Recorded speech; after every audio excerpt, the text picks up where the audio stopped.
Alright guys, I'm back. Playing some Molock Hamdin. Let's do it. So where are we? I think I still need... Yep, need a towel. So, I'm thinking we want to finish Act 1 here, but before we do that, we're going to have to go and find... we're going to have to go and find the Black Marsh and farm that a couple more times because we need a towel to make a stealth. Without that, it'll be no good. Also, we just want to level up twice more, I think, was probably a good number. Yeah, so let's do it. Let's go. So Molock Hamdin. Which, you know what? It's going to be the name of my next D&D character, I think. I like the name so much.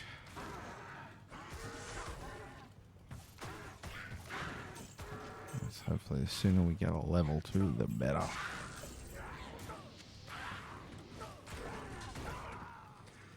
Now the question is, did I put the extra point? No, I need to. I need to put the point in there. Now the reason we do that is just because I believe it's every 5 levels you get your max res goes up. So, you know, like as long as we're doing this. I mean, I might not hit the max res, but maybe I should put him in Zeal. I don't know. We found the Black Tower though. The Black Tower? Dark Tower. Forgotten Tower. The Forgotten Tower in Black Marsh. Now we could immediately head downstairs, but rather than doing that, we're gonna first check what this is, see if it's any good. It's not bad, but we definitely want to pick that up. Now, do you know why we're going to pick that up? Screw you. Because we might get one that has like a bonus we want, you know? It's just that simple. And if it's got a bonus and a socket, then we could put, you know, like a socket and +1 to Holy Fire. It'd be crazy good, you know what I'm saying? We will do that. Where are we at? Night Sea, look at that. Now we're cooking with gas. 9 to 40 fire damage. And 70 to 152. So we're in, you know, we're doing 200 damage a pop. Potentially. Which is like, great.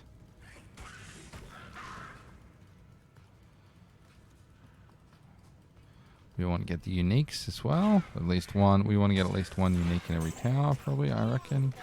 Good way to go about it. In every level, anyway, I should say. Phenomena.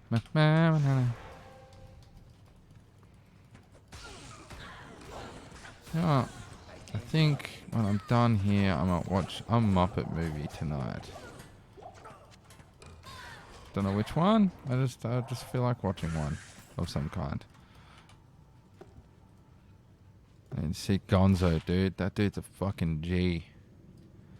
Look at that. 2 to 7. Didn't I? I could have sworn I gave them a upgraded bow already. Guess not. Well, we'll definitely equip this. Damage difference, yeah. I could have sworn I gave them an upgraded bow already. Don't know what's going on there.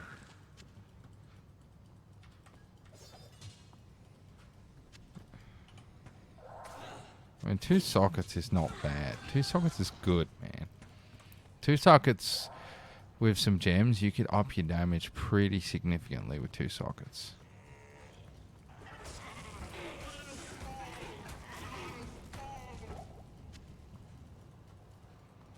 Which way do we go? Can't this way. But it could be down. It could be down in that way, but it's not going to be. It's going to be here.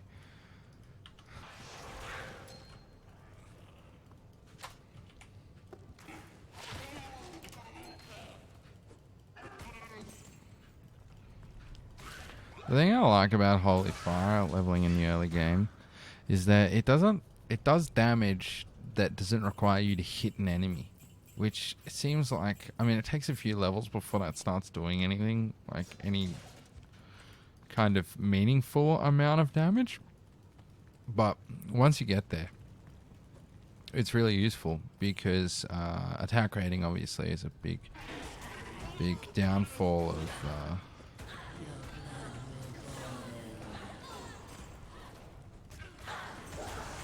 Kieran. God damn it. Alright, well, definitely doing this again then. That's alright. Well, hey, what can you do? Is what it is. Okay, so Neff, I think it goes tier Tal Ral, which, you know, is pretty cool if it does. You know what I'm saying? Ha ha ha ha ha ha ha ha ha ha do do do do.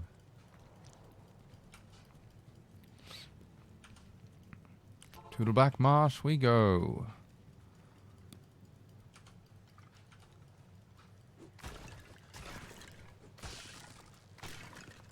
Not quite. Doesn't quite kill them all yet.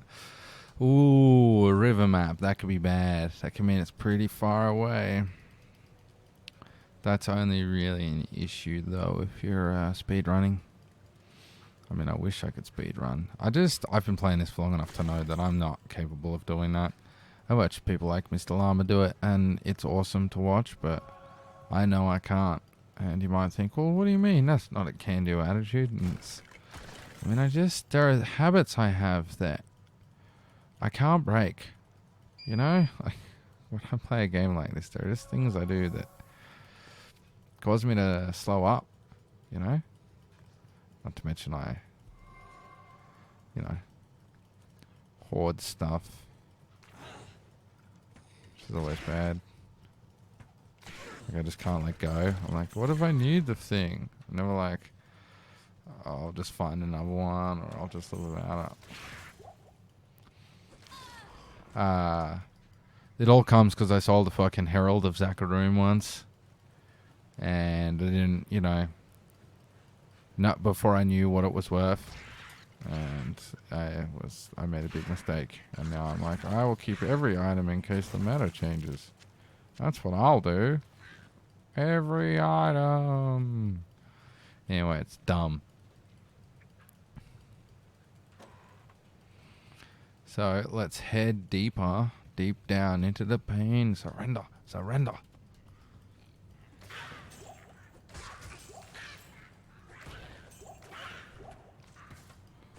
this bad boy down.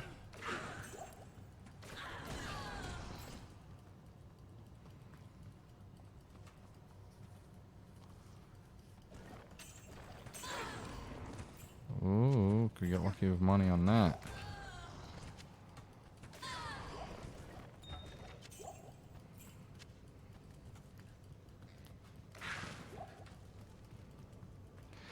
Now, I'm thinking that although hammers are really good, depending on what level I am when I get there, I think I'm not going to respec into hammers straight away. I think what I'll probably do is get to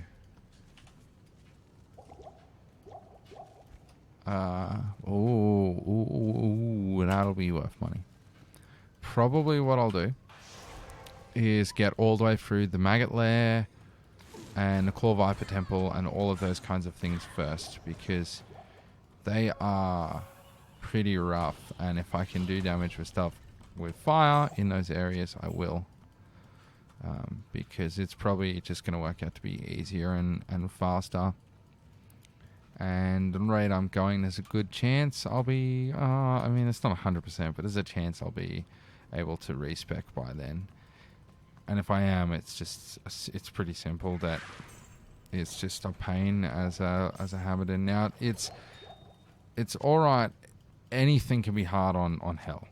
You know, Hell, just the amount of damage you take, all that kind of stuff. Anything can be hard on Hell. But on Nightmare, it's not too bad. Because you do enough damage there that you can just breeze through it in terms of that. And I've got plenty of experience as a Hamdin, so I'm not too worried about, you know, I'm not too worried about controlling it or whatever. The other reason it's a prick with a Hamdin at lower level is because you don't have teleport, so you can't get yourself... You don't have teleport at all, so you can't get yourself into nice positions. You know, which you can do when you've got a teleport stuff. Or, I mean, obviously, end game if you've got Enigma, but you know. That's unlikely. It's going to be... I don't know, someone will get lucky and find Jar and Bear runes straight away, but for the most part, I reckon, you know, whenever you get to ladder, it's going to be a hot minute before anyone's got an Enigma.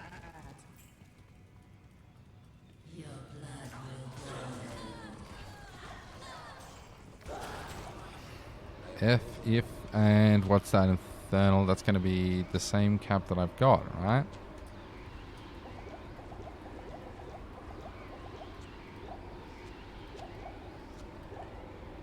Isn't it?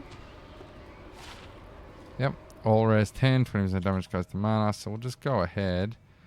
I mean, the fire, yeah, we'll just go ahead and give them that. See, look at that. What does it do? Yeah. Defense goes down slightly, but all in all, it's much better. Alright. I guess we keep trying.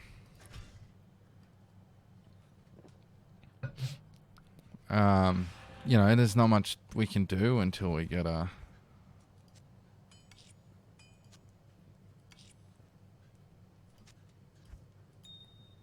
stealth. Sorry, not a stealth, but you know, like there's not much we can do until we get a Tau rune. Yes. And since I need the levels anyway, we may as well just do it. Let's buy some of these too. Come on, affordable +2 to Holy Fire would be sick. Do you know what would be sick? +2 to Holy Fire with a socket. That's pretty good. That's alright, actually. No, it didn't. I'm not going to get lucky like that. But yeah, +2 to Holy Fire with a socket would be good. I don't know what kind of decks I'm going to need for gear. I can't remember. But let's just go ahead and put 5 in there. We will end up needing decent strength, I think. I'm just going to put 5 into that. That also, I mean, up to 95% chance to hit is... You know, we're going to respec anyway, so like... It's kind of like how I'll use my initial hell respec to respec... sorry, my initial... normal respec, because we haven't, and so I should have all 3, right? I should end up with all 3 respecs. So I'll use my first one to respec into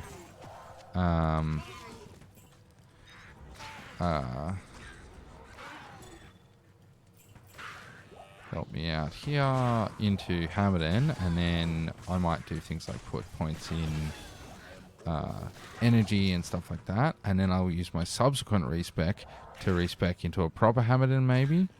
Or maybe I'll just do it like that and finish it and respec into like Smite or something. Might be the way to go. You know?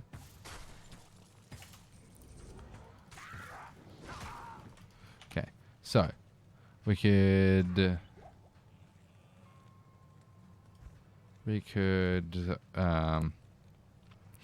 Holy Fire, or what is that, 13 to 50 and 79 to 153. Which is already what it's at, basically, so... Am I done with it? And then, or I could put another point in that. I think we'll probably just go Holy Fire, or do we go to using a skill soon? Because that...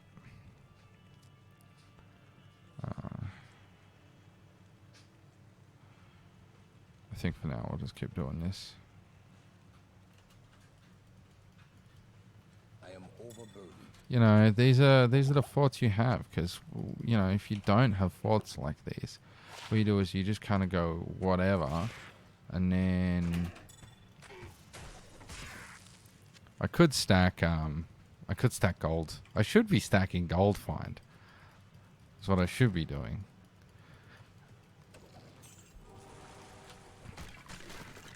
So look at that. 77 max fire resistance. You like that?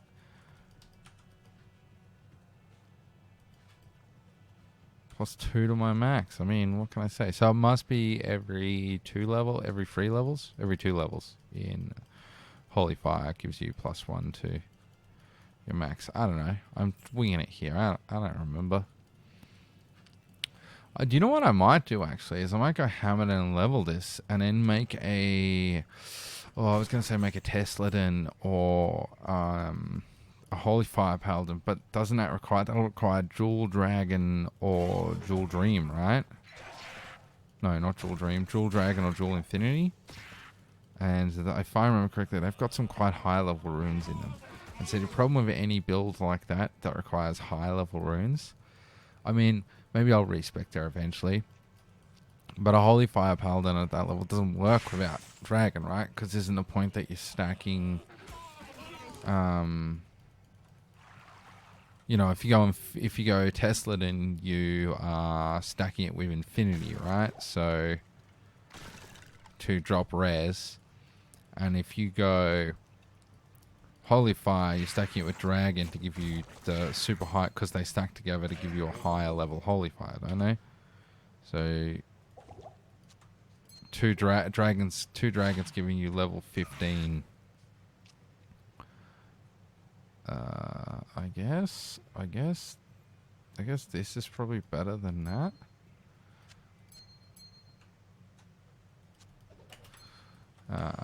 It gives you ends up giving you a level 30 Holy Fire, right? And then I guess you combine that with a level 30 Holy Fire or something, and you do double. It's not that it does more damage, but you do double the amount. I don't know how that works.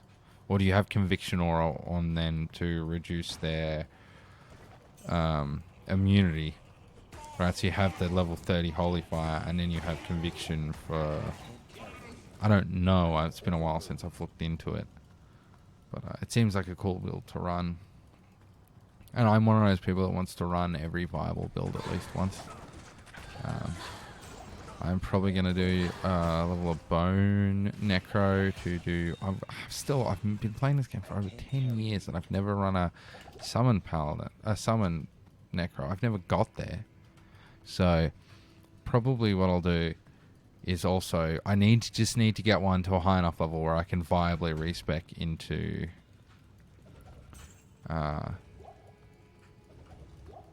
also, this is not the way I want to go. Go this way. Where I can respec into a Summon Necro. Because it's not that Summon Necro isn't good damage. Like, a Summon Necro is one of the most survivable characters.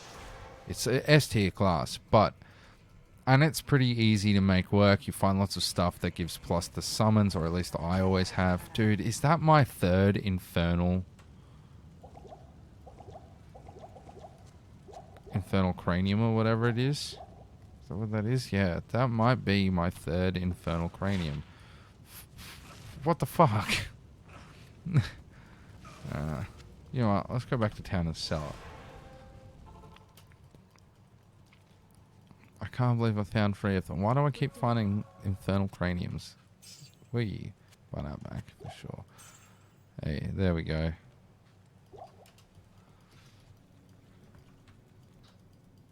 Stash the gems I found.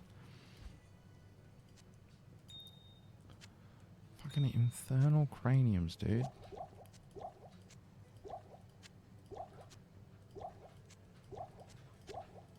So we're going to put these all up in here. This feels like a much better place to put them.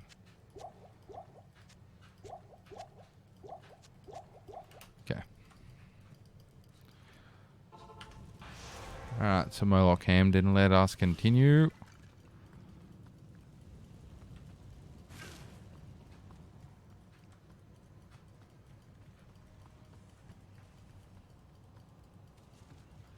I need faster run walk. It would be nice to have it. Alright, is this the one? It would be nice if it was. Where my res is at? They're pretty good. Pretty good already. The joys of playing a Paladin, eh? Yes, I see where the exit is. I want EXP, so I'm going up here to... No, I was hoping there was an elite in there, maybe. Alas, there was not. I mean, that just means he's down here, probably. Or she, or they, it is probably down here. Or did I already kill it? Maybe I already killed it. Yeah. There you go. It's locked.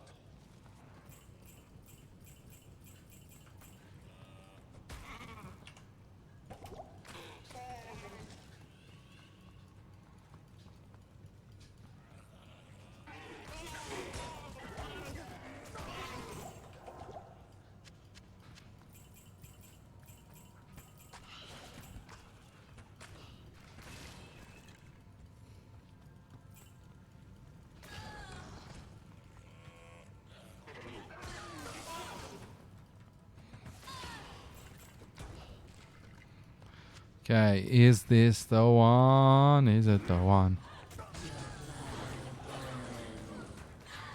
At least she's worth good XP. F runes, but no towel rune. Oh.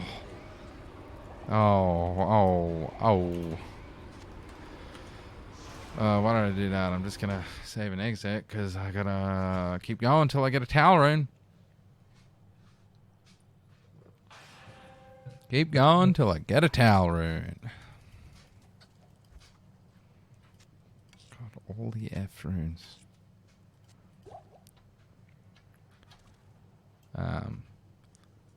Unless I suppose I could just push for a push to go to the cube.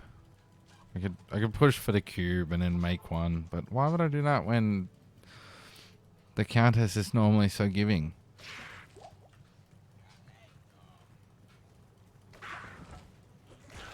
These guys are worth much XP at this point.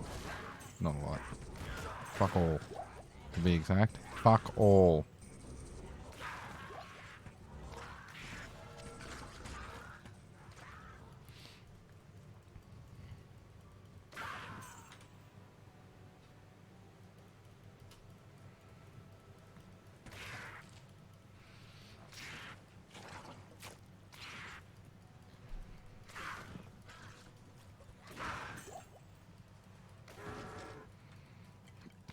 At least we're killing nearly everything here in one hit of the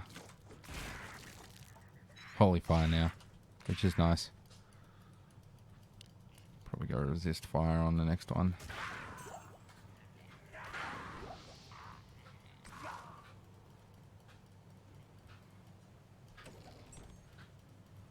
A key! My Vinky was a key! Ah, yes!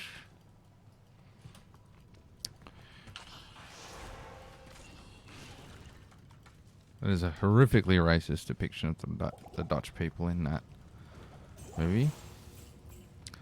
And as someone whose family is mostly Dutch, it's somewhat accurate, unfortunately.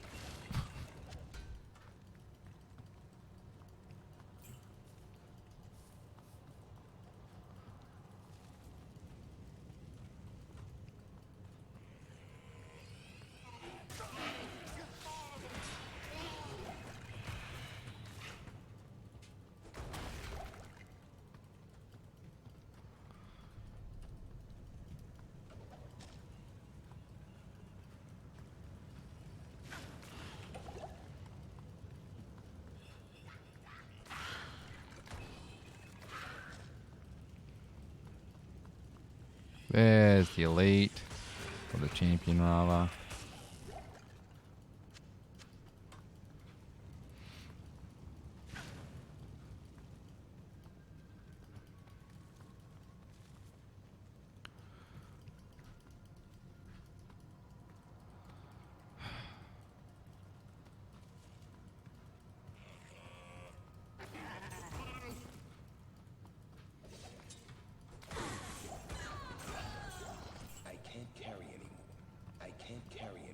Well, one good thing is that we're getting shitloads of rejuves, which means it's going to be easy to tank Andy.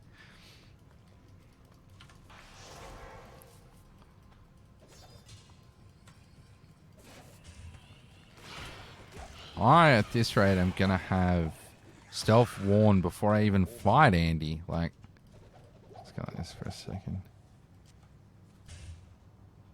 I don't know why part of me was like, is it going to be... I mean, the 2-socket one's got to be better, right? I could make something. You know what? I shouldn't say it like that. I can't make anything because at this rate, I'm never going to find what I need to make even stealth. So, we want that.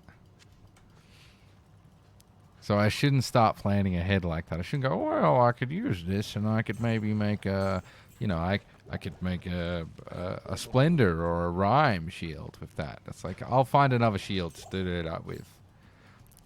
As far as socketed Paladin shields go, I'm not too worried, I don't think. Or buying if it's a 2-socket shield, like like I said, like a Rhyme or a Splendor or something, that'd be pretty easy to make.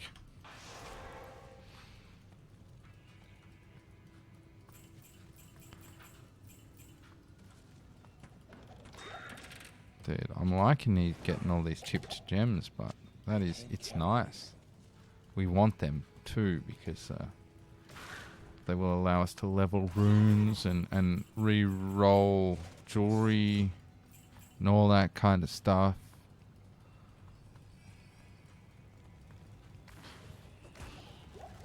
Let's go this side today.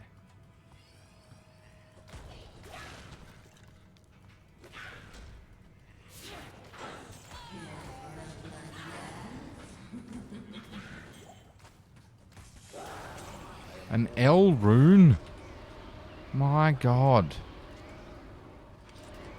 Well, it ain't over yet, apparently. The road to Tal is a long one indeed.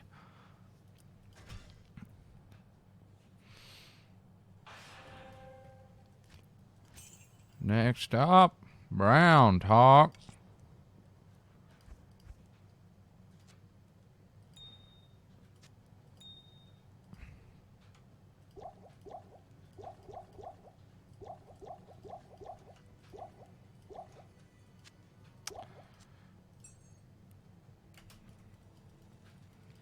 I mean, why hold on to them, right?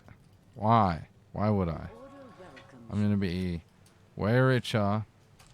At this point, I wonder if I should just go ahead and finish the act and come back.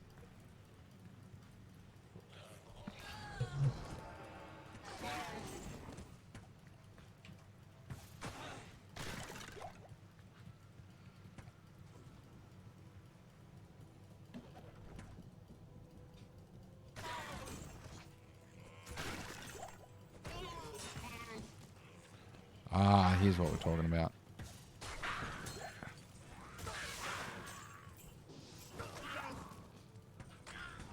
Where's that ring? There it was.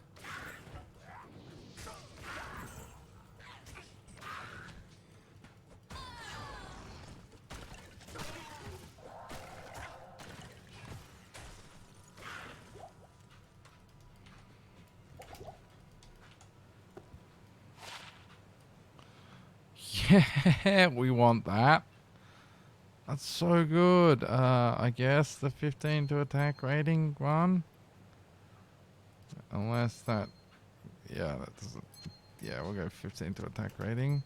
An FCR ring with... What's his name on it? Fire Res. Yeah, we want that. That's like... ideal. Almost. I mean, more fire res would be better. I don't know. Can you get ones that are 20 FCR that aren't? I mean, you know, those are the only ways it gets better.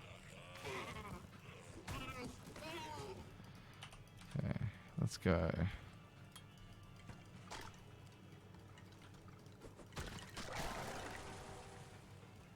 Back to the... Oh, another experience shrine. Listen, we're hitting some winners, alright?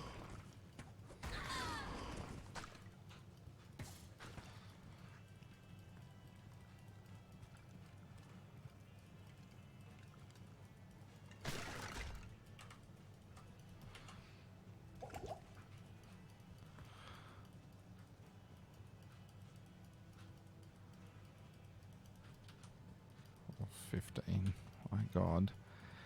Alright. Hopefully we can find some elites before the XP shrine wears off. Yeah, here we go.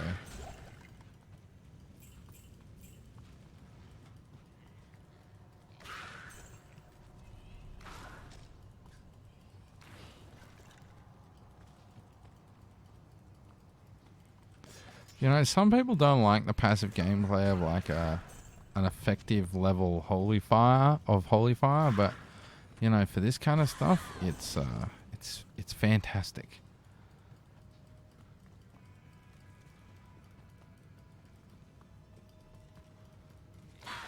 Not having to stop is the best. Because, you know, you can't teleport and your movement speed is real shit at this point. So, that's something we could do. We could try and buy high move speed boots, maybe. I mean, the boots I've got are not... They're not bad for the level. But I think higher move speed boots would be great.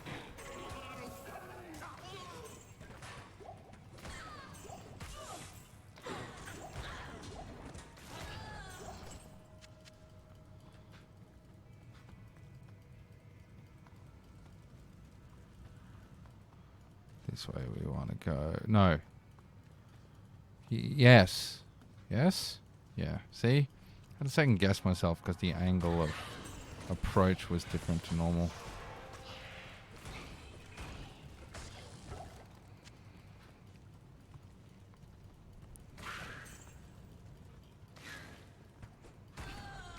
I was hoping to get to the countess before the experience shrine wore off, but alas, I was unsuccessful.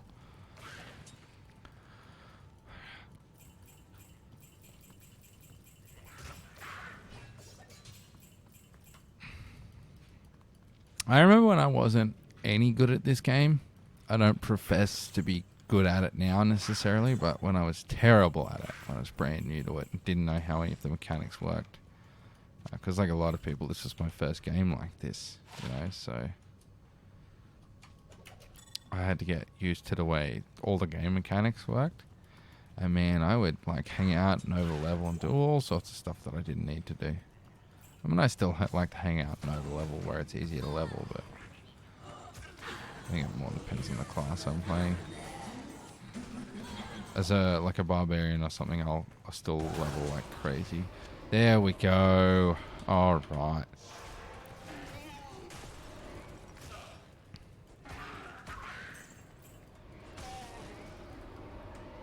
Okay, that's what we call a win. We've got the towel F now.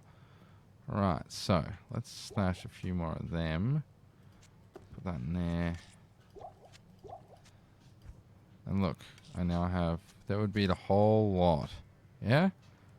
But what we're going to do is we're just going to straight up make the towel F in here. Towel F. Now it's waiting for us when the time comes. See that?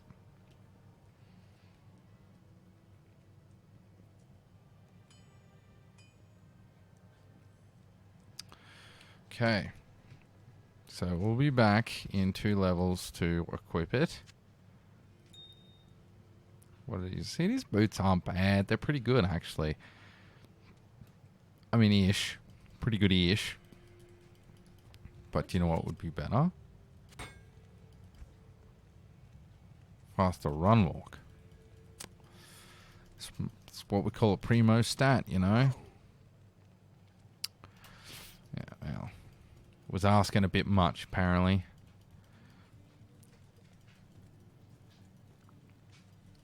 Yes?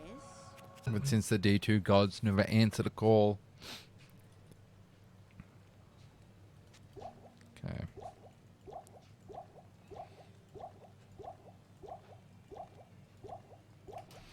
Alright, let's go.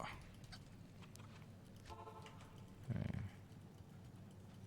Now I'm hoping that this is going to be the Tamo Highland up here.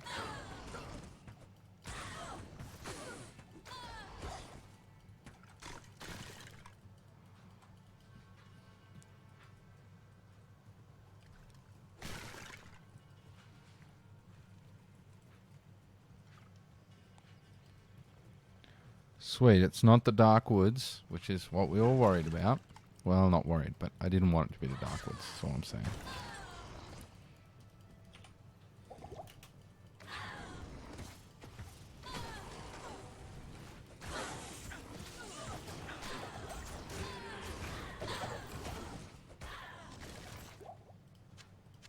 I can't carry anymore. Hawk helms are, yeah, they're barbarian. I just have to think there for a second. All the barbarian stuff is helms for the most part. Paladin, it's...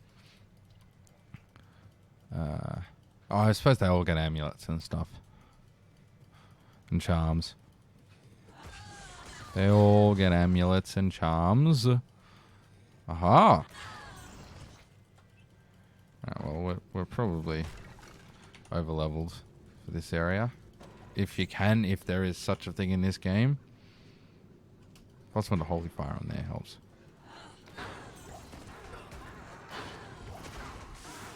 Oof, spectral hit. We don't like spectral hit. Very much disapprove of spectral hit.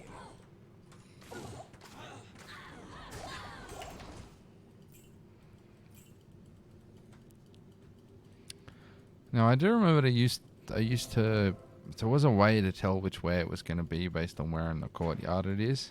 I can't remember what that is anymore because I thought I knew what it was, and every time I would use it, I'd be wrong. But hey, I picked right this time, so I can't be a total idiot, I guess. We're going to go out of our way to kill extra shit here. Not because we need to, but because it's dying so easy. So, like I said, the sooner we hit 17, just the better. Just our life will be so much easier if we can hit level 17.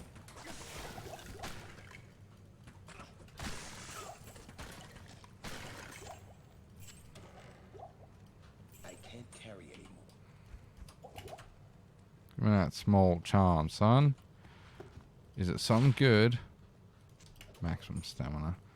As much as I like maximum stamina, it does not help us one bit. So let's not sit here and worry about it. Let's go find ourselves a Herodic Malice and an exit. Let's also throw one of these down. Oof, I might have picked a real good spot to do that, apparently. Thank you.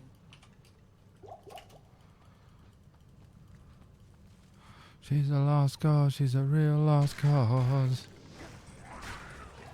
Hey, it's the Smith.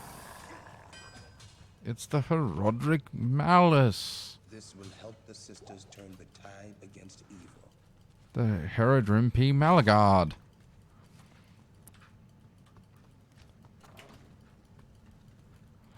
And I shall return to Chasaphy with the Herodrim P. Malagard.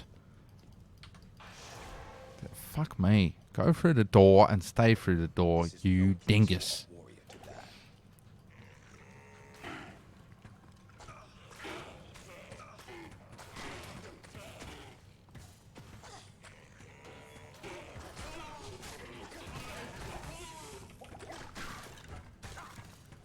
Oh, level 16 in a minute. Level 16 in a minute.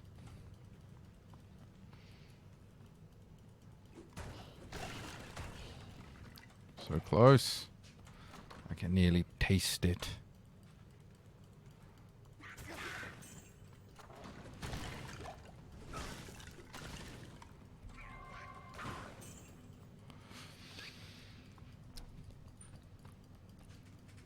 Wow, I'm almost going to be able to respec into Paladin before I leave. Sorry, Hamdin before I leave Chapter 1. That's wild. I'm not going to. Level 16, yeah, okay. But I'm getting in that ballpark, hitting up that for sure. Where are we at? Yeah, see, now we're getting to the good damage in that thing. We're gonna rinse through Andy probably with that, if we can hit her anyway. That's probably gonna be a bigger question. Will we be able to hit Andy?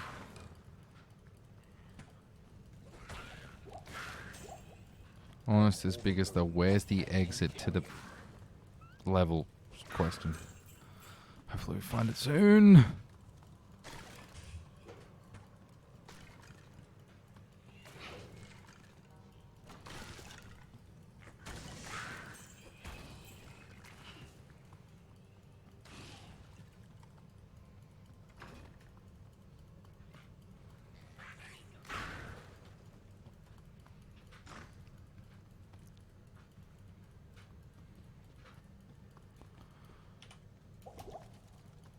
Wow. Okay. That I almost never find the waypoint down here. I'm usually straight through this area and never looking back. Wow. That's the first time in a long time I've stumbled across the waypoint down here. I got real unlucky. And I bet you the exit is just down here then. No? All the way back up the other way from the entrance? Oh my god, is it just up there? Is it like this tiny little... Is it literally just up there? My god. Oh well, you get that on the big jobs.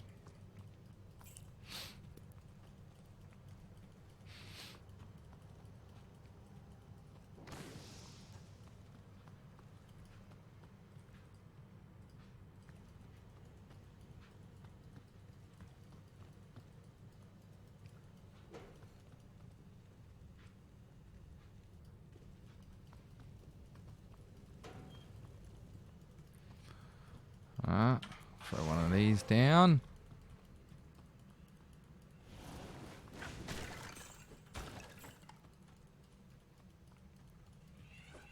Ooze Flame the Howler. That name is almost as good as some Molock Hamdin, which might be the greatest name that anyone's ever come up with, honestly. I mean, what kind of genius would think up such a good name like some Molock Hamdin?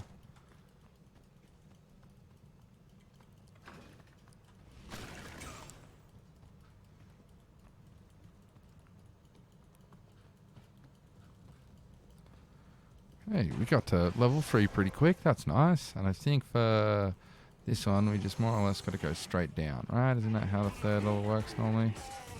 I can't carry anymore.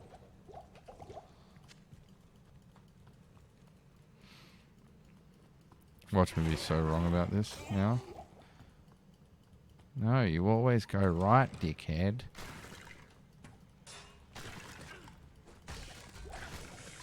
I mean, I guess we'll find out, won't we? We'll find out in a second.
Well, whoa, dude.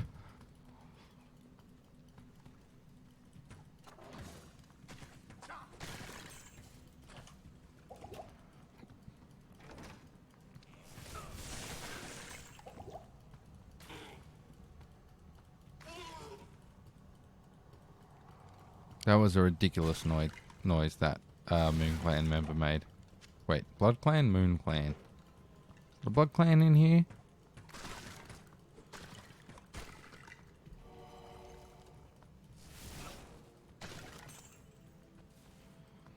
Was it just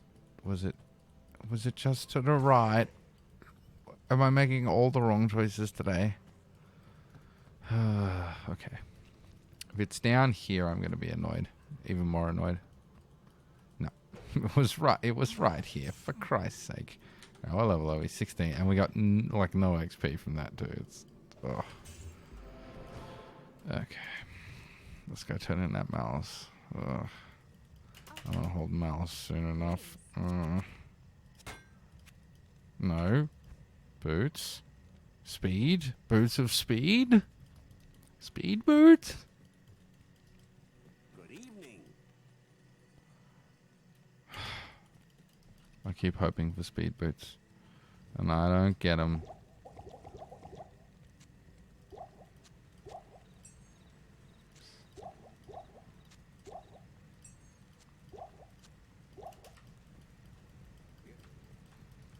What do you want, Kane? What are you here to talk to me about, Kane?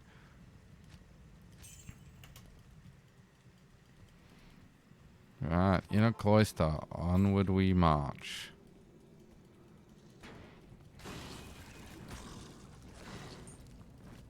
Ooh, immediately found a charm. Well, I'll take it for now.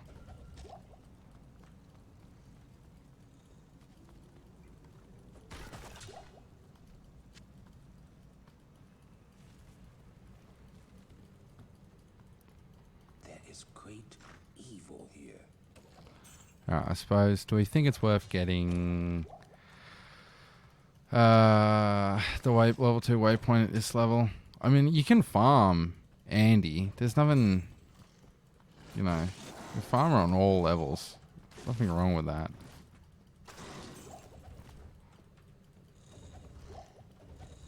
I mean, it's not the most efficient thing to do. I think she's actually a really good farm location on Nightmare and Hell. If you got as long as you've got a sorceress, or I mean, if you have Enigma. But I mean, what are you farming for if you got Enigma? You've already built your. If you've got an Enigma, you should for sure already built your character. But it can be really useful because it's easy. You know, if you happen to have a sorceress, it's a great farm location. Also, you know, good place to get an SOJ, or so I'm told. I've never found one. That is a piece of gear that has eluded me my entire life playing this game. The mythical SOJ. I found plenty of the other plus skiller like jewelry, but never an SOJ. So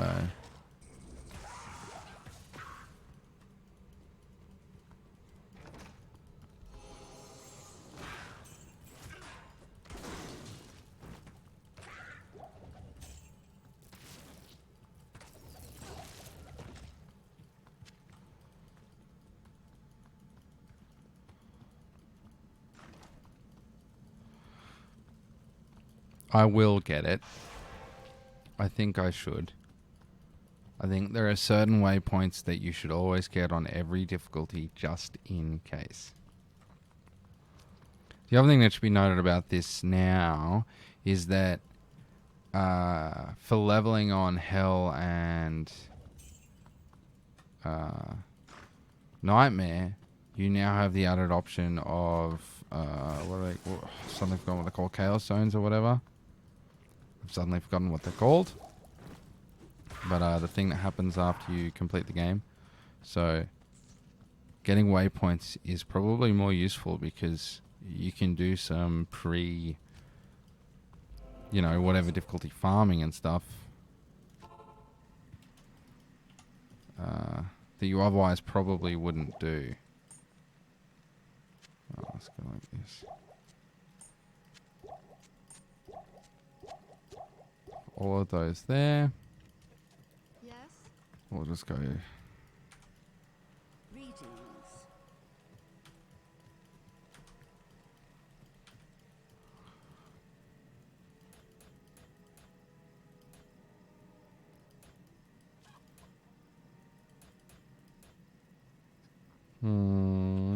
I'm tempted to put more on decks. I am tempted. I don't think it will, but as I said, I'm tempted.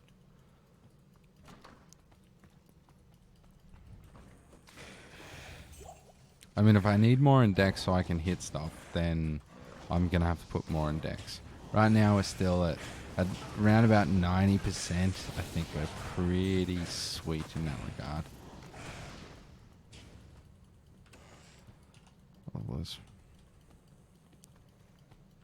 Wait, is there a reason she's not leveled yet? Or is she just off leveling? Is that all that is?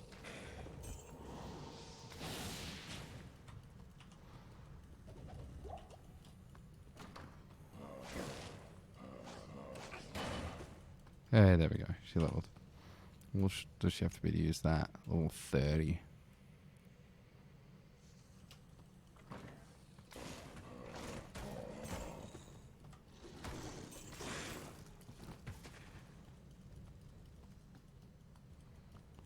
Hey, now we're talking. Throw one of these down for sure.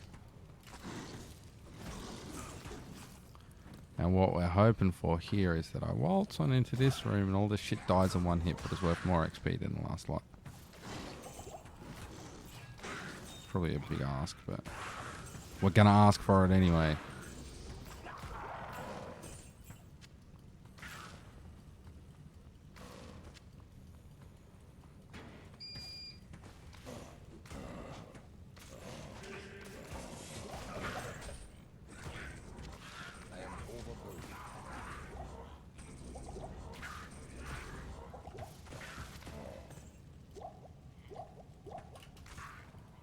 Now you might ask yourself, why are we doing that? And the answer is simple.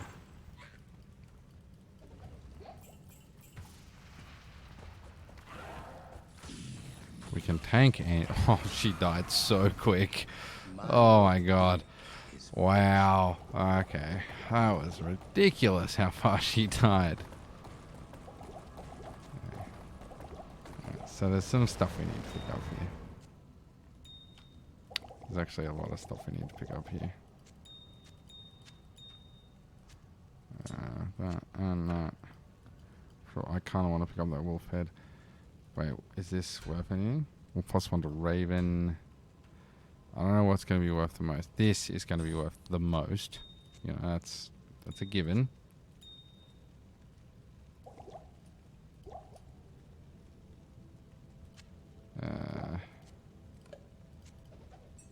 So you can't get. We got a wolf head. What's that worth? Werebear. Maybe that'll be worth some. I don't know. We'll see.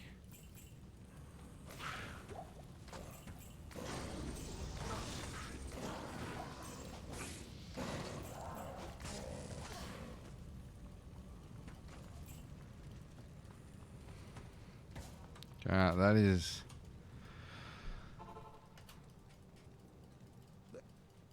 Good to see you. That was Act 1 complete now. So that's a big start. You know? So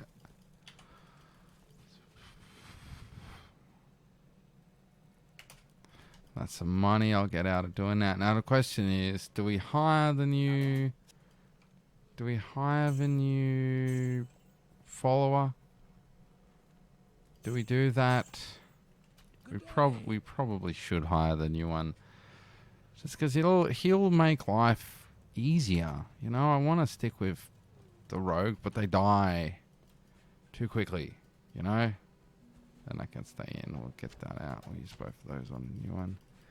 Okay, what do we got here? Hire. What's going to be best for me? Generates life. Increases the attack rating.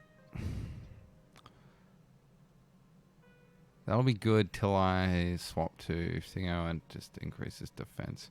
So I have a prayer for sure, or they're all the same level now, which I kind of like. So we're just going for names. We can't go of Hazade. We can't go of Azrael. So who's Kazim? Yes, we're going with Kazim. Kazim the Sunblade is who we're rocking. We're gonna rock. Yes, that's fine. That's fine. That's fine. Alright, Kazim. Let's go, dude. Let's go. Son. Kazim. Let's do it. Fucking rock it. Alright. Alright, we can start buying stuff we actually want to use here. So, probably not shields, but definitely belts. It'll be a shame to lose the fire res, but it'll be way better to have the extra slots. Weapons, weapons.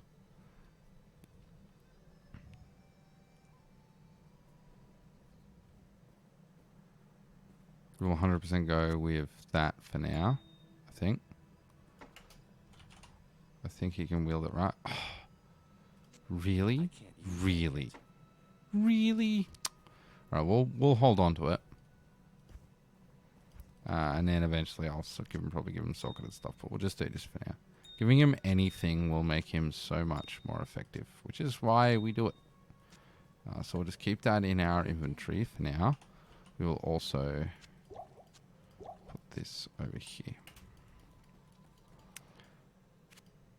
Everything. Also, see this here is our Herodic Cube spot. It's immediately going to get filled by stuff in the meantime, but that's where I put it. Everyone's got a Herodic Cube spot, and that's mine.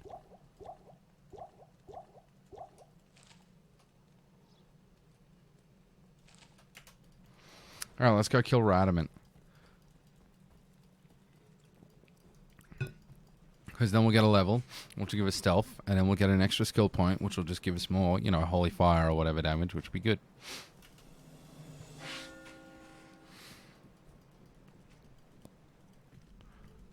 Now, I typically... Oh, screw you. Nope. That one. There we go, that's more like it. Now it's behaving like it should.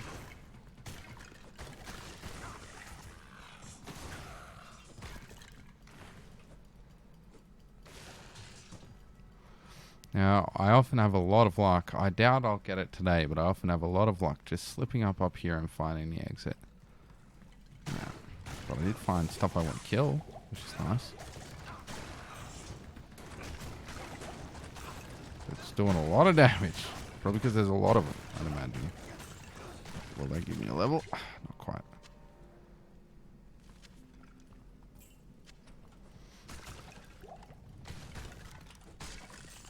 Although he should level pretty quickly, I'd imagine. Oh, we did get lucky. See, this is what I'm talking about.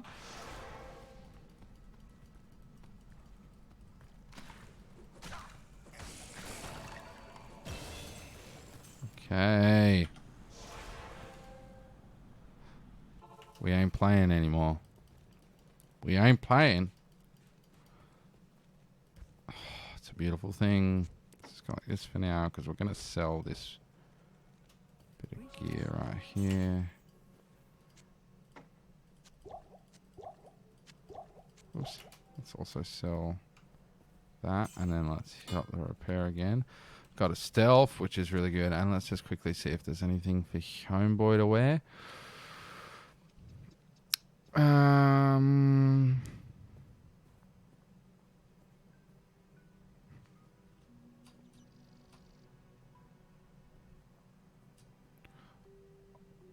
Oh, excuse me? Yes, please. Anyone else seeing this shit? Did you just see what I just see? You done see what I do see? Here, look at that. Lightning Res 20. Hell yeah. Hell yeah on the Lightning Res 20. That's so good.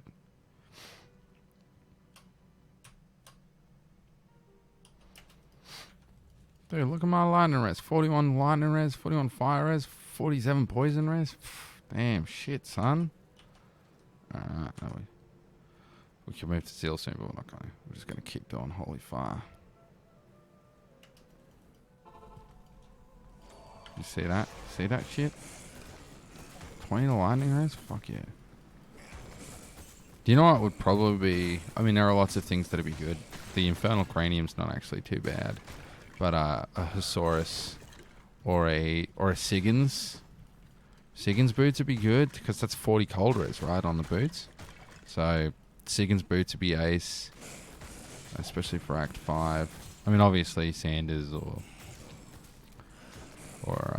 you know, any of the ones I actually want, like Silkweave, or I'm not going to get those anytime soon. Probably like Silkweave or Wartravs or Waterwalk or Inferno Stride would be cool.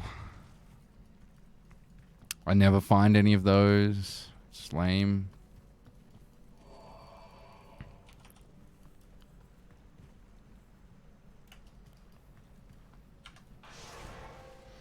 Oh, where is he at? It's going to take him so long to level up. Although he does do lots of damage, so maybe I should just let him kill stuff.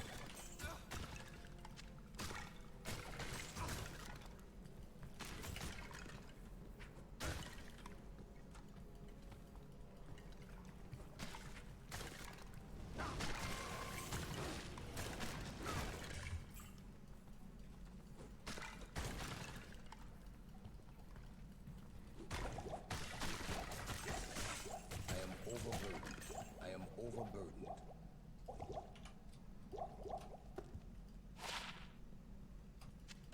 So many fire res amulets. I don't know what's going on.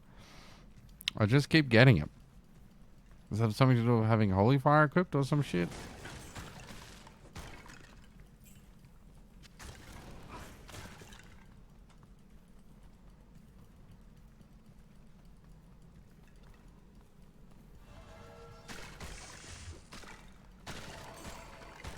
Alright, Radimal, where are you? Where are you, son of a bitch?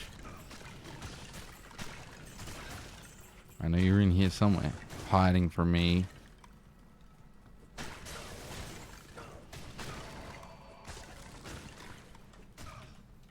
Money, money, money, money. Money. Money, money, money, money. Money. I could equip that instead of equipping... I could socket it. Oh, no. Oh, that one's got plus to Holy Fire. I keep forgetting I got plus to Holy Fire. And FCR too, so actually when I change to Hamdin, it's pretty good.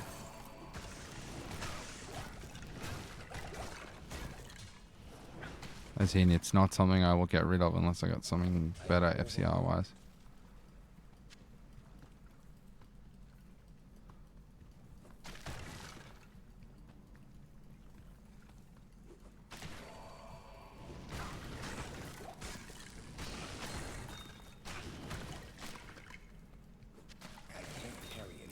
A flawed emerald, you say?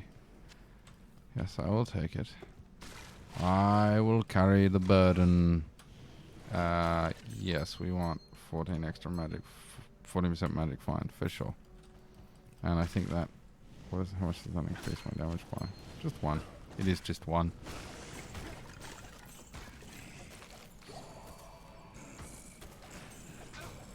How are we at, homeboy? Not even halfway there. God damn it.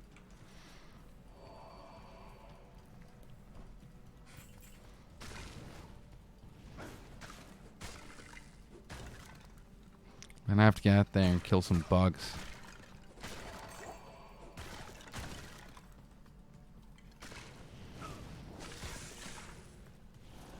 Here we go. Now we're talking.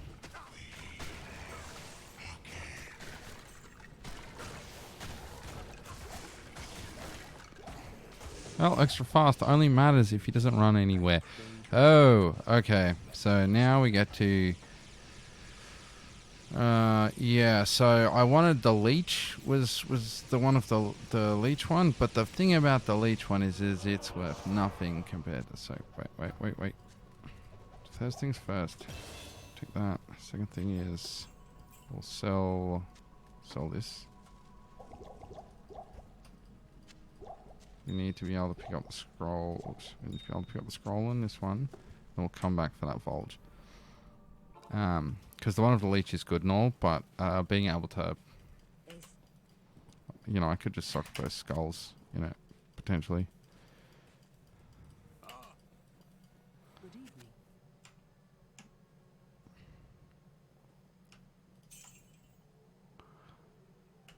He hasn't leveled it yet. Okay. Okay. Also the Volge I can equip now, just to put it simply. If I go pick that up, I am overburdened. Wait, let's have a look at this first.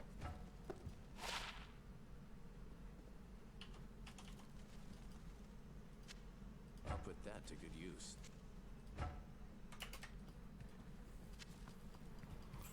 Okay. I didn't even look what that +2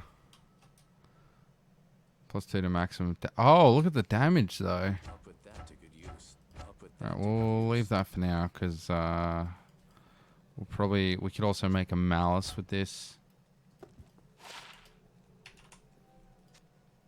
I'll put that to good use. I'll put that to good use. Which would be better. You know, if we make a malice for him or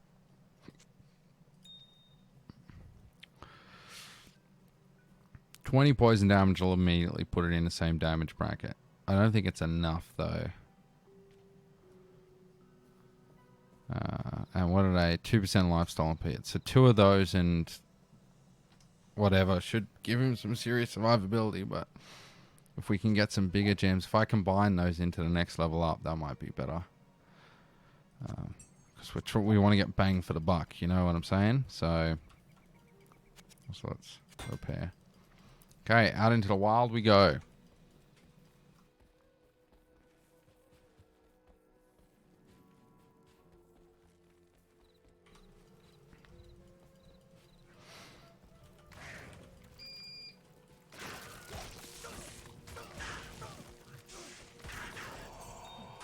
Oh, damn it. Why did I should have gone back and got the other gem. I'm an idiot sometimes. What's this one? Where are we at with this one? That's the same as the Volge.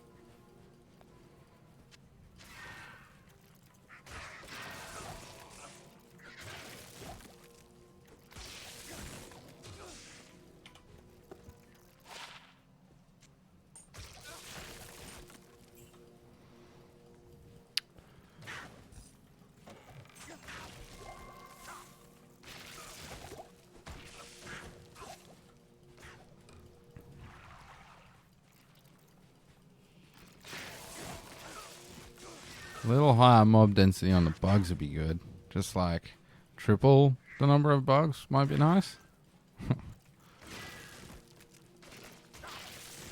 They'll have such good XP. Such good XP.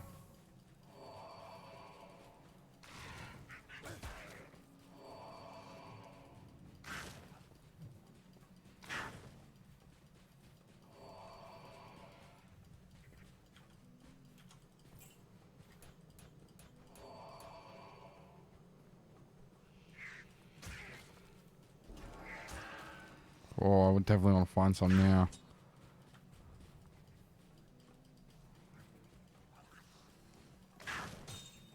Those eagles are actually, or vultures are actually worth a fair bit too, if I remember correctly.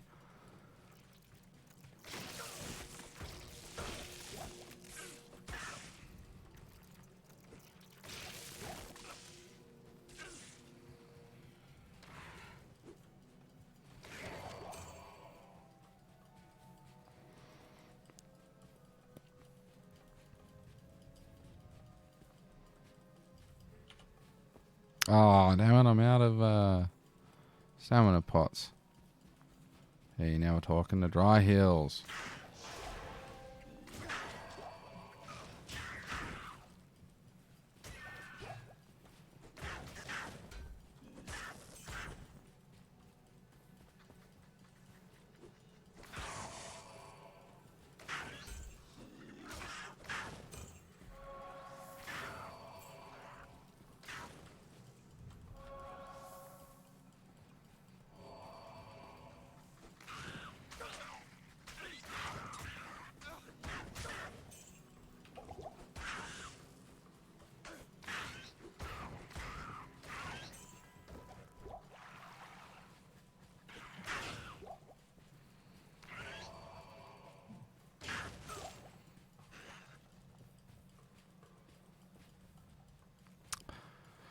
Oh, wait. We have to go into the place in there because we don't have the cube because it's a new playthrough.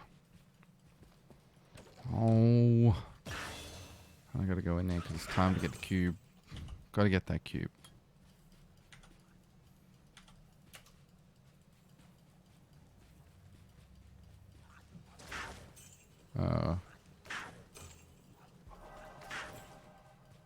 We definitely want to go in there for sure, but we can't till we find the waypoint or our waypoint. Oh, I know what to do. Oh, the waypoint is here, so that saved us some work. It's going to be faster to run back this way.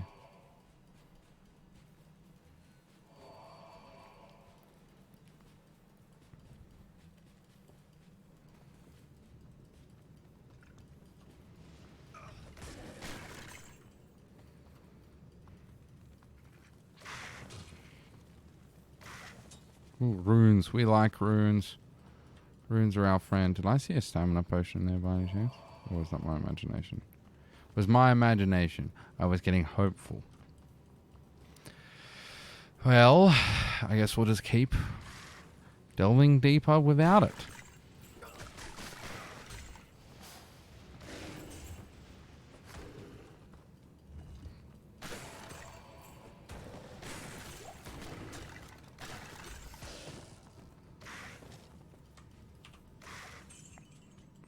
Ah, yes. I love it. He's wearing a hood, a sack. He's wearing a sack on his head, like in the town that dreaded sundown. Ooh, that's going to be a deep cut for those of you out there. For many of you. Or maybe I'll go a little more contemporary. Looks like he's wearing a sack on his head, like Jason Voorhees in Friday the 13th Part 2. Heavily inspired by the town that dreaded sundown.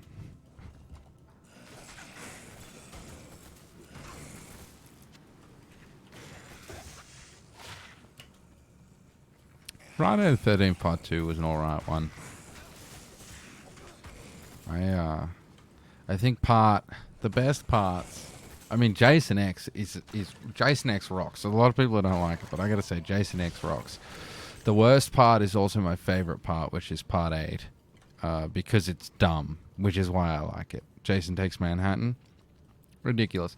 The best parts are probably if you go Part 3 and 4 together, if you consider them. The wrap of the original trilogy. A lot of people think the first one is the best one. I don't believe that it is. I think that it has its merits, but it is not number one. By no means is it number one. Like, it has its place, don't get me wrong. But it's alright. It has one of the most iconic kills, sure. It's got the arrowhead through the throat, which is great from under the bed, but my money is on, I'd say probably objectively Part 3 and 4 are the best ones. They tie things up nicely. The filmmaking is fairly competent. It's still before all the horror movie tropes exist, so you kind of are forced to forgive it for doing some stuff, which is kind of dumb, because it's the movie that started a lot of those horror movie tropes that everybody hates or jokes. Like, it's the series that starts a lot of them. Because Halloween doesn't have a lot of those. You can say it's the first slasher. Sure, it is the first slasher, but it doesn't have a lot of those horror movie tropes. That's for sure. Friday the 13th, that introduced us, like, the people tripping over and the cars not starting and all that kind of stuff. FCR Ring is awesome.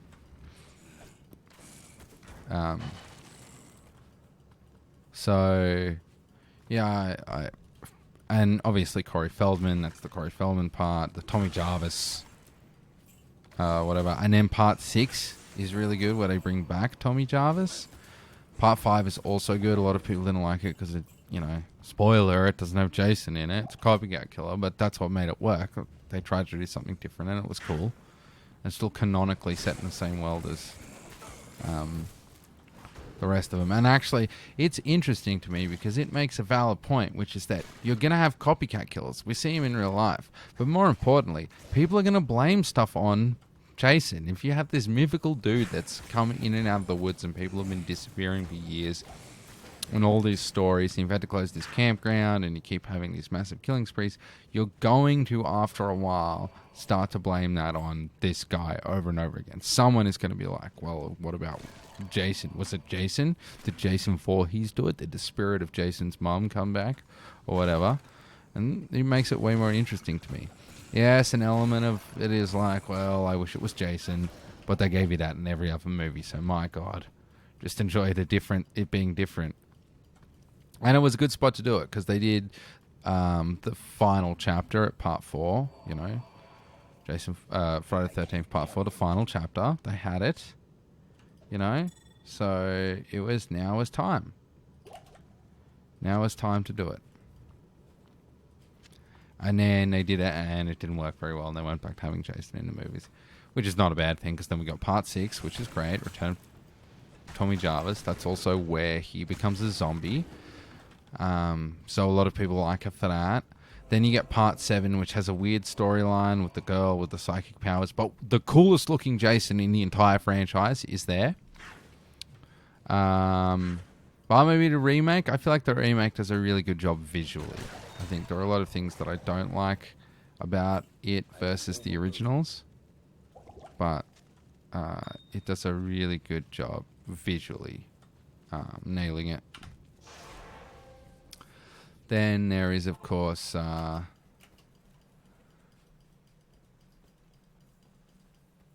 8, which is, God, do I love it. It is horrible. That's not lost on me. It's an objectively bad movie. It's boring. It's slow. Most of it takes place on a boat and not in Manhattan.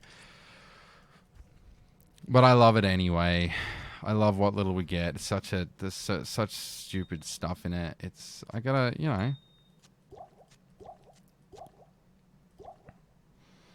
It is what it is. And then part 9, the final Friday, I believe that was the name of that part, is not bad. It's interesting. That's what they do the Freddy thing where they make him a demon. They make him a demon slug, to be precise. Which is, you know, some people don't like that. Some people do. I actually don't mind it. I think it's weird. It is kind of weird. But it makes sense at that point in the movie series where... Well, the fact that he's a demon slug is, I think, just a reference to... Probably going to be related to whatever other horror movies were out at the time. And whatever was popular in pop culture.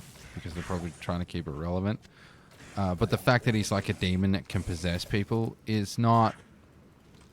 I don't hate it, because there's the whole thing with his... God, that's a good helm for a leveling character.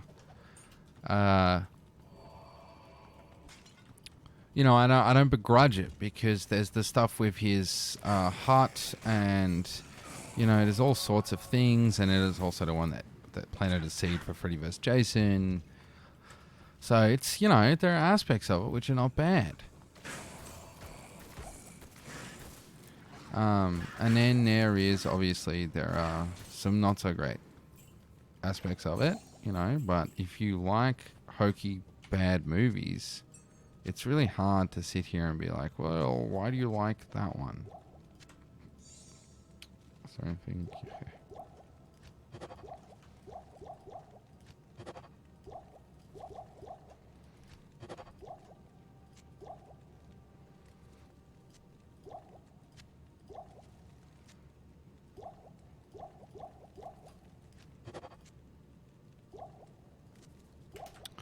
Yeah, I can't sit here and be like, why do you like, you know, why do you or don't you like whatever Friday the 13th movie? Because, you know, like I said, I like bad movies. So, you know, and there are bad ones that are just bad. I didn't enjoy The Room. Lots of people enjoyed it, but I like B-grade movies. And so I sit there and I watch stuff like, you know,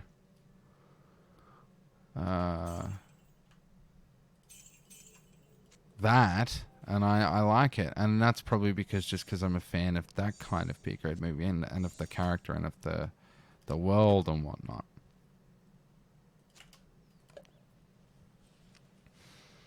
You know, it doesn't mean anyone else is or isn't or has to be or doesn't have to be or any of that kind of stuff, you know?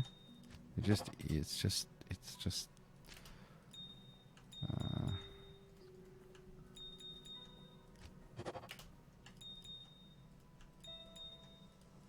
Okay. 40 poison damage. Alright, and... wait, what's the required level on that bad boy? Level 12. And you are a high enough level where I could socket you in this here Volge. Right? Like so.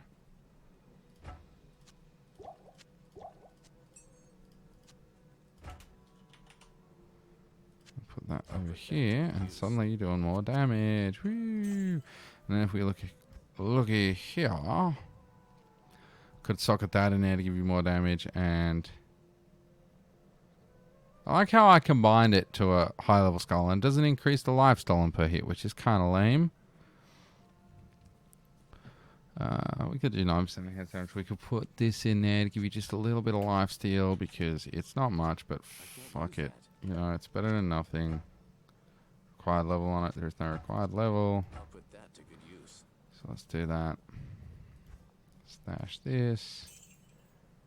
Now we gotta buy some of these.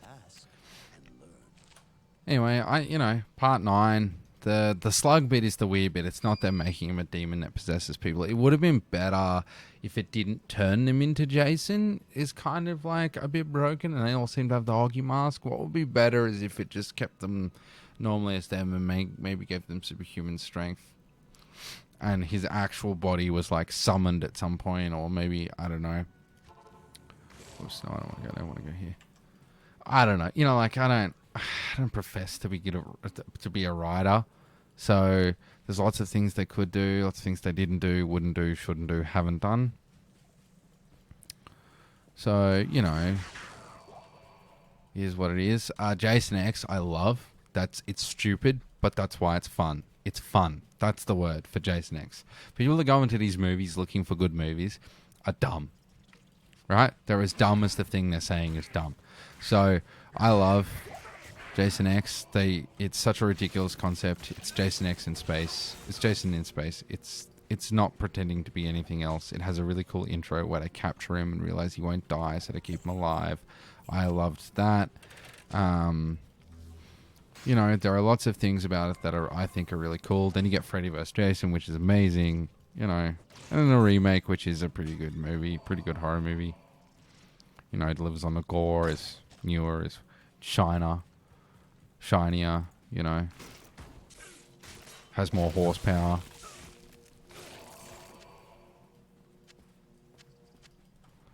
Okay. Newer, shinier, has more horsepower. Yeah, they're good movies.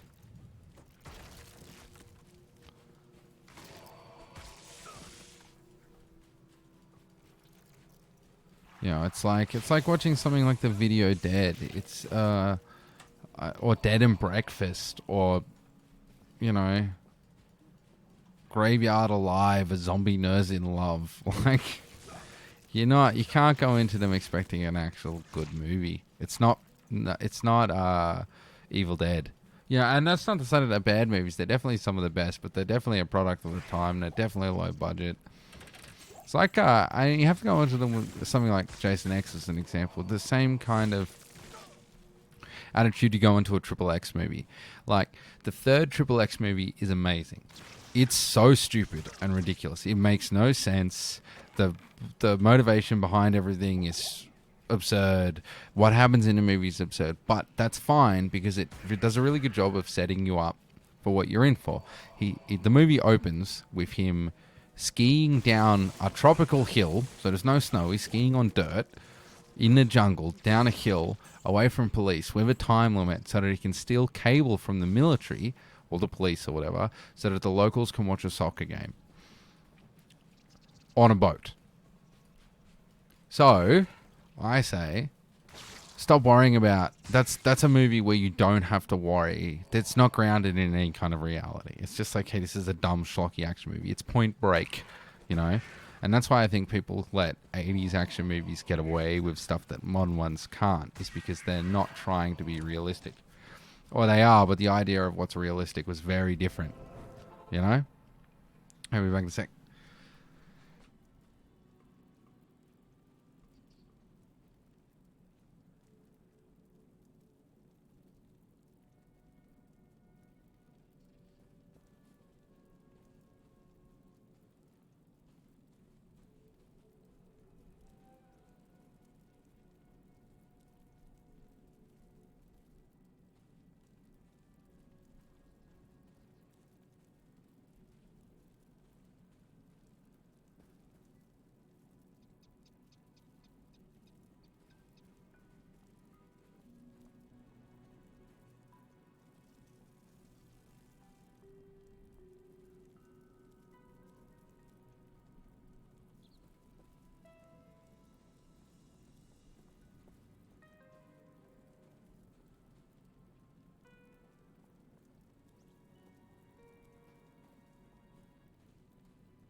I'm back. Now, where was I? Ah, yes. The idea of what is accepted to be realistic at the time was drastically different to what it is now.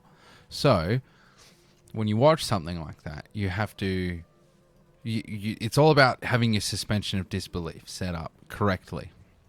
And your perspective on it correctly. So, like I said, if it's a B-grade movie, you need to go into it knowing it's a B-grade movie. You can't sit there and pretend that you didn't think, you know. And if you can let yourself go to that, it can make your experience way better. You know, I could never get into The Room. And The Room is a good example of one of those movies that became so popular to watch because it was bad. That opened up the world of people who didn't already do that. The world of that to people who didn't already do it. So there's plenty of us out there that would be into cult movies and bad movies and watch them. And, you know, we'd watch YouTube channels like Red Letter Media or The Angry Video Game Nerd. You know, like me, I'm a huge Godzilla fan, so, and a monster buff. So, like, when he would do Monster Madness or the Godzilla Phone or something like that, I would be super interested in hearing his opinions at the time, anyway. So, that world was already there for us. But The Room opened it up for other people. You know, like, it gave them the ability to experience that.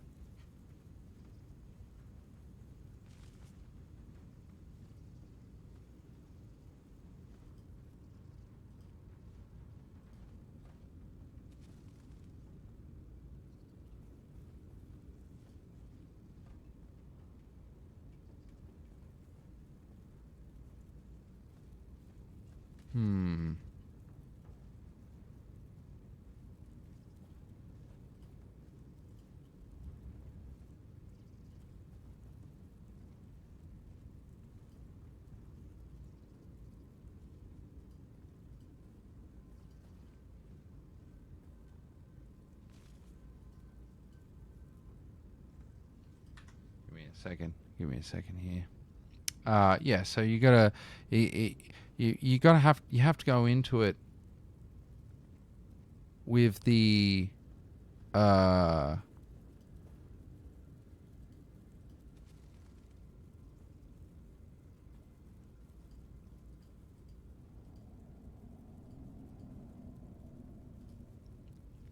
with the attitude to, like, experience it for what it is. And The Room is like a movie that's so bad it's good, or it's like what you're laughing is the bad acting or the bad dialogue delivery or whatever it is.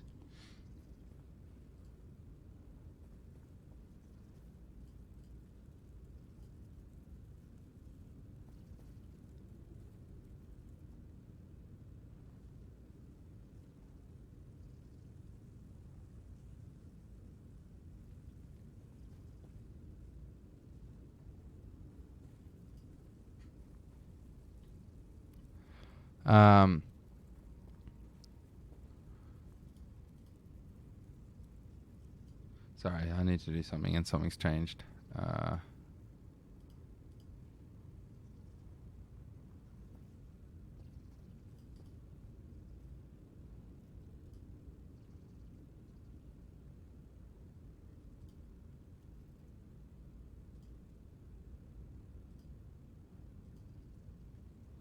we go.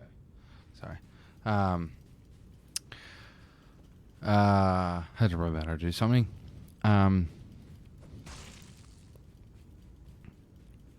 Anyway, so as I was saying, the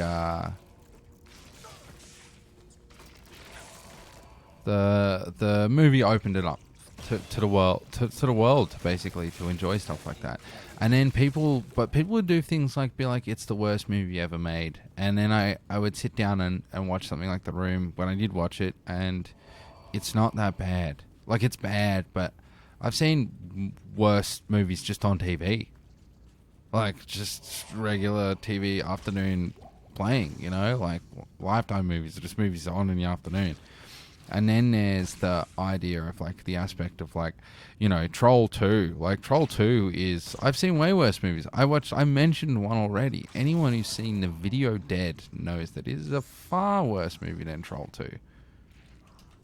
So much worse. You know, I like it, but it's a bad movie. The first... And it has its redeeming qualities. It has a few moments where you're like, that is hilarious, or that is great. But, like, the first 20 minutes of that movie are painful. You hear me? Painful. Very, very painful. It is an honor to serve you.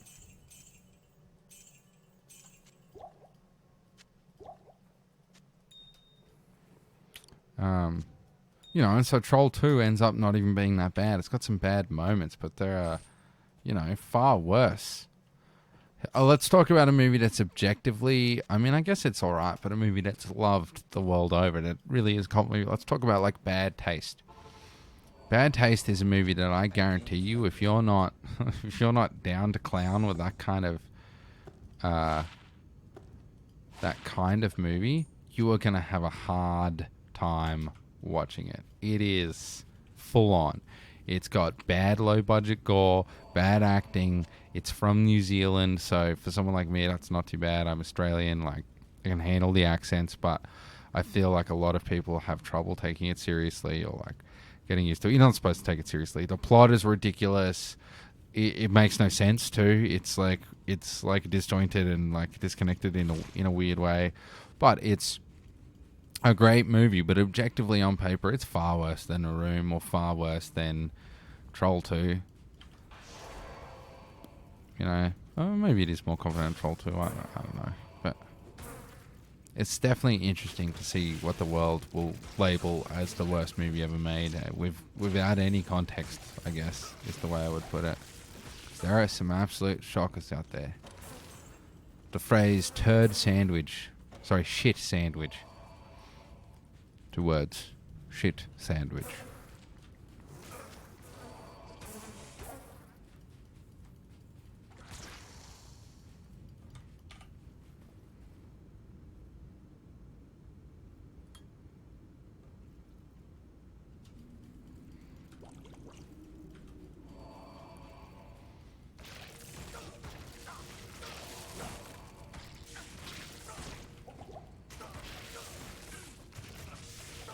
Dude, all the bugs, getting that good XP. Yeah. But in saying that and all those things I've said, it's awesome to see that the world could be opened up to that kind of thing. The mainstream audience could get it. Got kind of annoying because once they did that, they started celebrating this thing as if it's, like, the most amazing thing ever. You know, and plenty of B-grades movies have had that before. Troll 2 is a good example. That's the original festival, like, whatever movie. But there's the Blob and the Blob remake. And the Blob remake is great. And the original Blob is a classic B-grade horror movie. Sci-fi horror movie from the 50s. You know, it's one of the classics. You know, along with the original Fly and The Thing from Another World, which are I don't know if the flies, but The Thing from Another World is a good movie. If you ask me, I think that the effects in that movie for the time and like some of the stunt work and whatnot are pretty cool. You know, there's a reason that it's so beloved and why people like John Carpenter did a remake of it, which is, in my opinion, the best horror movie ever made. Shy of maybe The Exorcist. The Exorcist is pretty dang good. Why am I going? I know exactly where I have to go in here. You just go straight up. Like, I don't know why I'm wandering around. It's nice. Anyway, it's nice to see people celebrate those movies. And then there was like obviously Ash vs. the Evil Dead, which was great, and that was really cool because I'm a huge Evil Dead fan. The second movie and the third movie are two of my favorite movies of all time, and the first one is I love very much. And then Ash vs. the Evil Dead comes along, and there's this incredible series starring Bruce Campbell, who is amazing. And then you have a whole lot of people getting exposed to it for the first time.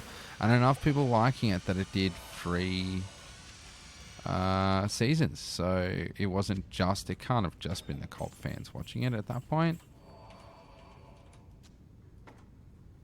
It can't have. There's no way it was just the cult fans at that point. I can't. Whoops. I did not want to drink one of those, but it is what it is.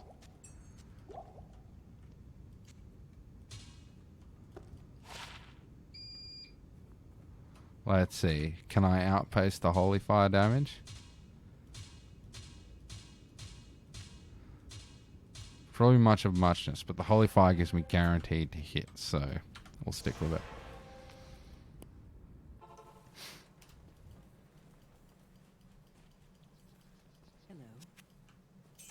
Hello. Oh, no boots. You got armor? Oh, 9 to life is better than what we've currently got equipped.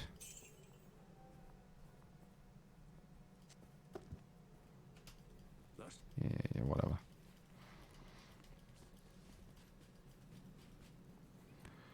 Okay, Fire Oasis. Where's our exit going to be? Not this way. Although we will just quickly get this sweet XP from over here. Oh, that's what I forgot to do. Well, we'll just quickly go back and do that then, shall we?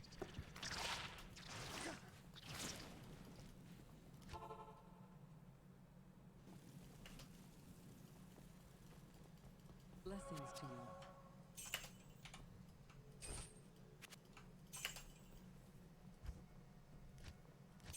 you. Dude, look at all that kashish, and let's look what she's got for sale right now. I can hope all I want, but that doesn't mean I shall receive.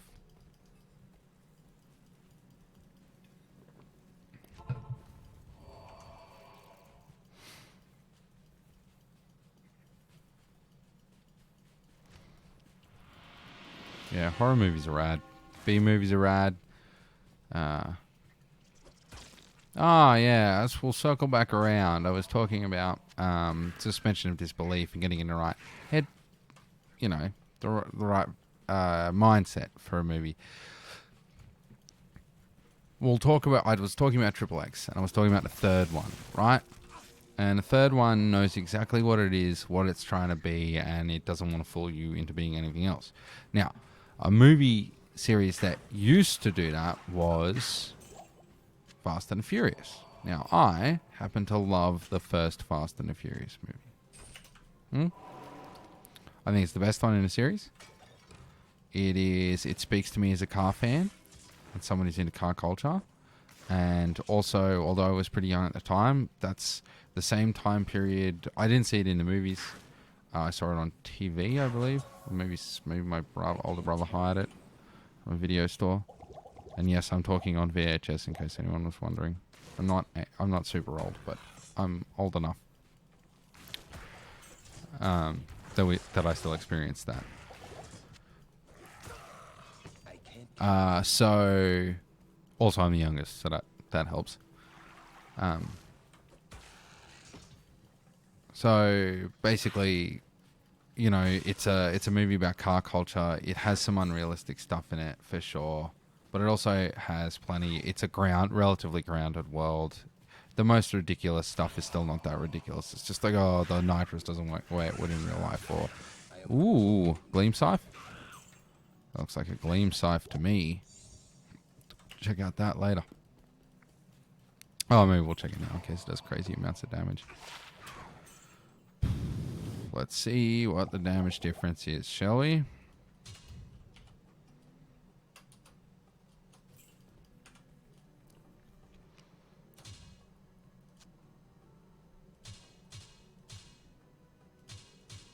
Yeah, we'll definitely equip it for now. We'll hold on to this because it's got FCR. So we want it for sure. What was I saying? Oh, yes. So the world it's in that it sets up in the first movie is pretty grounded, though. They're stealing VCRs and TVs, CRT TVs. They're doing it off trucks. They're just crazy stuff, man. It's essentially Point Break. Okay, if you've seen Point Break, the first Fast and the Furious movie is Point Break, but with drag racing. It's the exact same fucking movie, right? More or less. You know, Keanu Reeves is Paul Walker's character, or Paul Walker as Keanu Reeves' character rather is Johnny Utah, and Bodhi, who is Patrick Swayze, is obviously Dominic Toretto is supposed to be Bodhi. He's supposed to be Patrick Swayze's character. It's a great movie. The second one is a very 2000s action movie. And like I said, for me, we've been playing the Need for Speed games that were out at the time, like Underground and Underground 2, the Carbon series, you know, Carbon, the first Most Wanted 02 or 03 or whatever it is, the real one, the good one. And they were like crazy, awesome games, probably the best arcade races that have ever been released. They had crazy car customization. They were awesome. They got a lot of us into that kind of culture and that world. And Fast and Furious was kind of what brought those along, what inspired that, which was inspired by actual car culture at the time. And it got us all into it. And also the concept that they're drag racing in JDM cars, I think is hilarious. It's absolutely hilarious to me that they would be drag racing in JDM cars. I mean, Supras have been known to get a lot of power, but you're going to drag race in a rotary RX-7 with a turbo in a world where you can get, well, I mean, Chargers, like the one he's driving at the end, which is a bona fide drag car. But still, it's awesome, you know. And then the second one gets a little Bad Boys-ish, heisty. And then the third one has an insufferable main character, but brings the story back around and makes it about car culture again. You know, it introduces, we're in Japan now, and it's drifting, and it's full JDM spec again. You know, RX-7s, FC RX-7s, and just, it's awesome, right? You know, it's really, really cool. And then from the fourth one onwards, they completely lose it. It turns into they all turn into Triple X movies. And it's not that they do that that's a problem. It's that they do it in a world they've set up where these things aren't supposed to be possible. You know.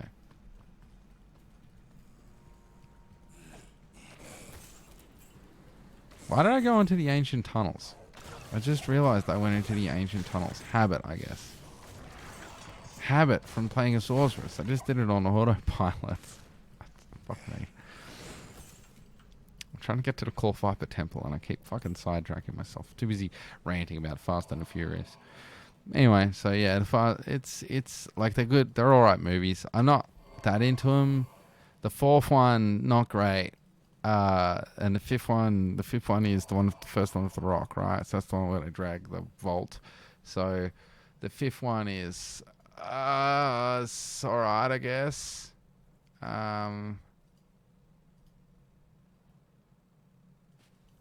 You know.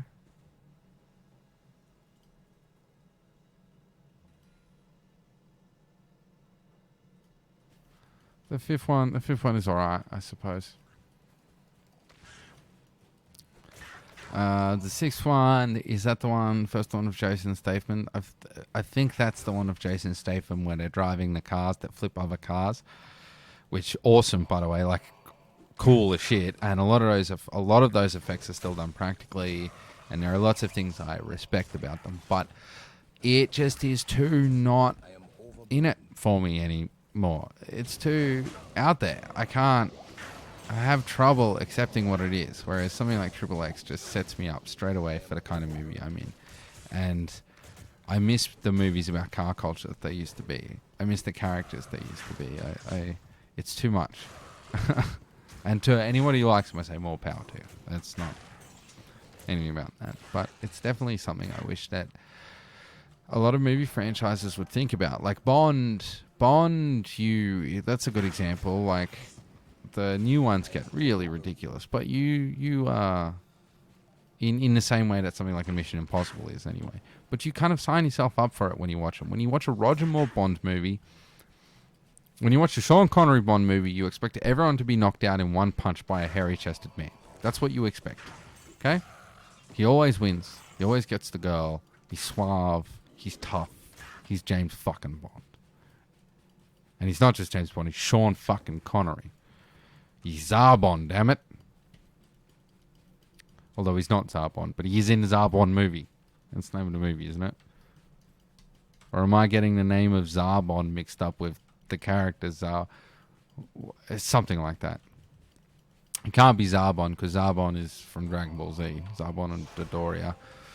But, you know. Light guide my way. He is,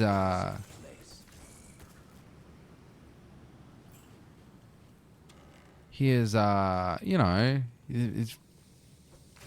you accept that. When you watch a Roger Moore era one, you know he's going to get girls way younger than he's supposed to be. You know the shooting and the fighting is going to look extra camp. It's probably going to be all about the car and the girl, as is the case with the best Roger Moore era Bond movie, and possibly, I think, the best one, even though Sean Connery is my favourite Bond, is The Man with the Golden Gun. Christopher Lee, obviously, is Scaramanga. It's a great movie. They drive the AMX Hornet. They do the famous barrel roll jump over the water. It's a very good movie. As opposed to Moonraker, which is one of the worst, which is also Roger Moore. But there are things you accept about those movies. They're going to defy physics. The plots are going to be super hokey. You know, the Pierce Brosnan ones are super slick. And then the gadgets away. Not more realistic, but they really bring it forward. And there are things you accept about those movies when you watch them that you wouldn't accept about other movies. Like the Roger Moore era ones. You know, if he shoots a car petrol tank, that car's blowing up. We know that's not how that works. But you accept it because it's a Bond movie. And that's the way it works. You know that it's more accurate for Arnold Schwarzenegger to hip fire an M60 than it is to aim with anything that isn't an M60. That's just how that works in these movies. And you accept it. Because it sets it up for it. As opposed to setting up a grounded world and then replacing it with something that is anything but. Which I think is a massive flaw that some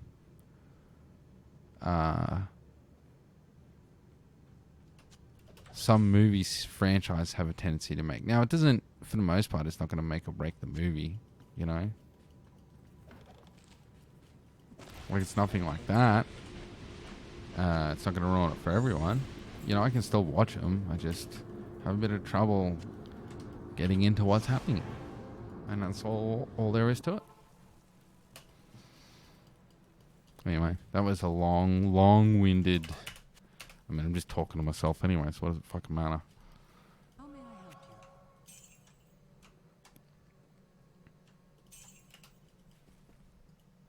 you? Okay, we'll stash this again. You in here. I'll equip that.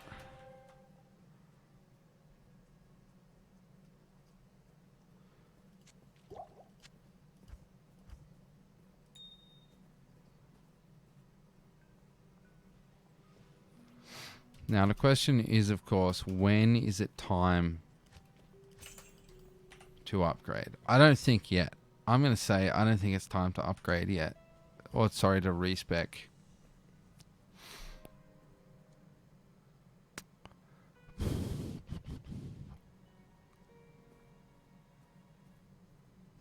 I don't know if it's time to respec yet.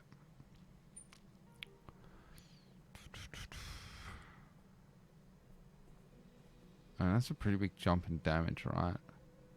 So I think we'll go with that one. That get us above 400? Yeah, it does get us above 400. Hell yeah. Where would we be with that? Exactly the same? Really? No, not exactly the same.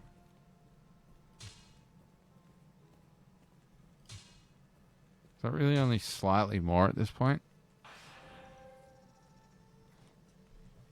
I mean, a faster attack speed is good.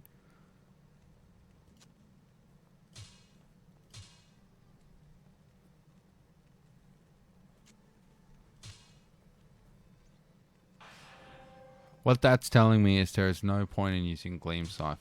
I'll hold on to it, because if you're not a paladin, it's actually a really good leveling weapon. If you need a weapon. Let's see. We'll go talk to the necessary people.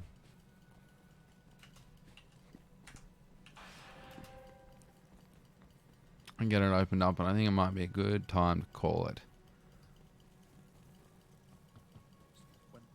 Alright. Thanks for watching. Check out my archive over on Rage Bagel at YouTube. Or over at YouTube on the... It's just Rage Bagel. No A, no R, Rage. Just Rage Bagel. Check out my streams in the future. Peace out. Live your best lives.